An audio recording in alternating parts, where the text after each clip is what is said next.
तो देखिए, सियासत इस वक्त चरम पर है और तस्वीरें भी लगातार सामने आ रही हैं संसद परिसर से और जंतर मंतर से, जहां विरोध हो रहा है। चलिए खबरों में आगे बढ़ते हुए बात करेंगे हरियाणा बीजेपी की, जहां हरियाणा बीजेपी के अध्यक्ष मोहनलाल बडौली के मुताबिक पूरे देश में बीजेपी के सदस्यों का आंकड़ा 12 करोड़ के पार हो गया है। उन्होंने कहा कि आज हर कोई बीजेपी से जुड़ना चाहता है। बडौली ने एक देश एक चुनाव का विरोध कर रही कांग्रेस पर निशाना साधते हुए कहा कि हर अच्छी बात का विरोध करना कांग्रेस की नीयत बन गई है। उन्होंने कहा कि जल्द ही सभी दल इस पर एकमत होंगे और देश के विकास को गति मिलेगी। उन्होंने कहा कि कांग्रेस ने हमेशा बाबा साहेब का अपमान किया है और अब कांग्रेस की पोल खुल चुकी है। बडौली ने कहा कि अमित शाह ने सारी बातें सदन में रखी हैं और अंबेडकर जी को बीजेपी ने सम्मान दिया है। किसानों के मुद्दे पर बडौली ने कहा कि किसानों को सुप्रीम कोर्ट जाकर अपनी बात रखनी चाहिए। हरियाणा बीजेपी अध्यक्ष मोहनलाल बडौली जी हमारे साथ हैं। अध्यक्ष जी, पूरे देश में जो बीजेपी का सदस्यता अभियान है, आंकड़ा 12 करोड़ के पार चला गया, इसको क्या लेकर क्या कहेंगे? पूरे देश में 12 करोड़ क्रॉस किया है, वहीं हरियाणा में भी 37.5 लाख क्रॉस किया है और 23,000 सक्रिय सदस्य भी बने हैं। ये 6 साल के लिए सदस्य है, 2024 से 2030 तक। और नए सिरे से जितने भी पुराना कार्यकर्ता भी है, उसको भी नए सिरे से भारतीय जनता पार्टी का सदस्य बनना और एक पारदर्शी तरीके के साथ बनना, डिजिटल माध्यम से बनना, अपने टेलीफोन के माध्यम से बनना, ये एक नई प्रक्रिया जो है पार्टी ने शुरू की है और जनता का रुझान है। आज जनता भारतीय जनता पार्टी से जुड़ना चाहती है और उसी का परिणाम है कि आज 12 करोड़ से ज्यादा सदस्य हमारे बने। वन नेशन वन इलेक्शन को लेकर जो है जेपीसी कमेटी बना दी गई है और इसका विरोध जो है कांग्रेस और तमाम विपक्षी दल जो हैं वो इसका अब विरोध करे कि वन नेशन वन इलेक्शन को लेकर सवाल खड़े कर रहे हैं। ये कांग्रेस पार्टी की नीयत ऐसी बन गई है कि अच्छे से अच्छे काम की भी बुराई करना। जब देश के प्रधानमंत्री नरेंद्र मोदी जी ने वन नेशन वन राशन की शुरुआत की थी, तब भी कांग्रेस ने इसका विरोध किया था। गरीब आदमी कहीं भी पूरे देश में बीपीएल परिवार कहीं से भी राशन ले सकता है, इस प्रकार की व्यवस्था देश के प्रधानमंत्री नरेंद्र मोदी जी ने की। प्रधानमंत्री जी ने जब जन धन खाते खोलते हुए किसानों को सम्मान निधि देने का काम किया तो पूरे देश में किया और बहुत सारे काम ऐसे, चाहे स्वर्ण चतुर्भुज योजना हो, पूरे देश में सड़कों का जो जाल बिछाने का काम किया, पूरे देश में नेशनल हाईवे बने, उसका भी कांग्रेस पार्टी ने तो विरोध करती रही है हमेशा से।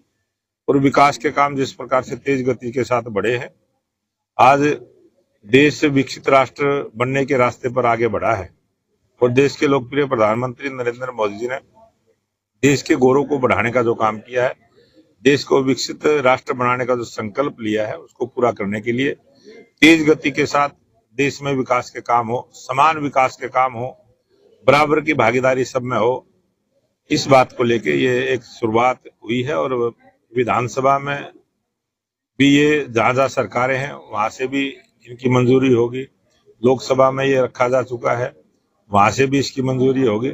मुझे लगता है कि धीरे धीरे जितने भी विपक्ष के दल हैं वो भी इस रास्ते पर आगे बढ़ेंगे और सबकी सहमति से बिल पास होगा। गृह मंत्री अमित शाह जी ने अंबेडकर जी को लेकर जो बयान दिया, उसको लेकर अब मुद्दा बन रहा है। कांग्रेस भी, आम आदमी पार्टी भी आज दिल्ली के अंदर प्रदर्शन कर रही है।